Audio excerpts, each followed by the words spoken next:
Ыбырай Алтынсарин атындағы мамандандырылған мектеп-гимназия интернатының іргесі 1884 жылы қаланған. Осы уақыт ішінде білім ордасынан өнер, ғылым, мәдениет саласында жетістікке жеткен көптеген түлектер тәрбиеленіп шықты.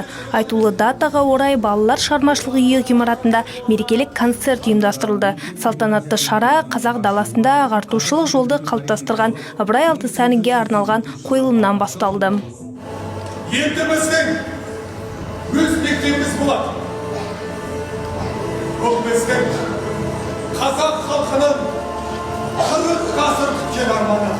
Мектебіміздің 140 жылдығына біз 2024 жылдың қаңтар айынан бастап әр айда іс-шаралар жоспарлап өткіздік. Мысалы, біз дебат турнирін өткіздік. Оқушылардың арасындағы Ыбырай Алтынсарин атындағы республикалық білім беру ұйымдарының оқушылардың арасындағы телекөпір ұйымдастырылды. Пәндік апталықтарымыз да осы мектебіміздің 140 жылдығына байланысты болды. Бүгінгі күні міне осы іс-шараның қорытындысы ретінде салтанатты іс-шараны ұйымдастырып жатырмыз.